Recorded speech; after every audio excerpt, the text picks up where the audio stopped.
Good evening and welcome to Tucker Carlson. Tonight, one of the most bewildering parts of our current moment, and there are many, is watching the American left become the mirror image of what it once was not so long ago. Do you remember when liberals supported free speech and due process? When the ACLU had principles? Remember when they sided with wage earners over billionaires when they kind of cared about you or pretended to?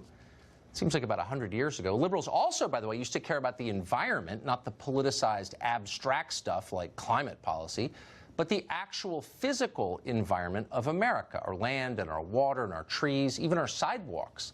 Liberals were worried about mass immigration and overpopulation then. They didn't want to live in a crowded, dirty country. Well, after a whole lot of searching, we have located the last liberal in America who feels that way. We'll talk to him in just a minute.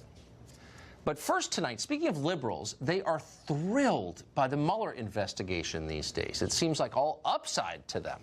Their political opponents are being harassed day and night. Some of them may soon be indicted. The administration can barely govern with all the noise about Russia. Now, Robert Mueller is said to be a Republican. They always tell us that. But in effect, Mueller is doing the heavy lifting of the Democratic Party. If you're a progressive who hates Donald Trump, this is like Christmas every single day. Or is it? Writer T.A. Frank has his doubts about that. Frank is no right-winger. He doesn't like Donald Trump, actually. But he's thought this through carefully. In an insightful piece for Vanity Fair, Frank wonders if liberals will look back on this moment and consider the Mueller investigation worth doing.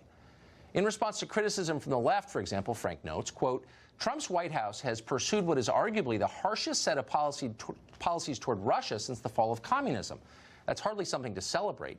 Yet nearly all of the pressure from the center-left, as much as from the right, is toward making it even tougher on Russia. So the question is it really wise to risk war with a nuclear-armed power solely for short-term partisan political advantage? Is that a precedent you want to set, Frank wonders? And then this, which ought to be printed and taped to the fridge in the kitchen of every political consultant on the Democratic side in Washington. Here it is, quote, the weapons you create for your side today will be used by the other side against you tomorrow. Do we really want the special counsel investigation to become a staple of presidential life? It's a creation with few boundaries on scope and a setup that encourages the selection of a suspect followed by a search for the crime rather than the other way around. Well, that's a good point.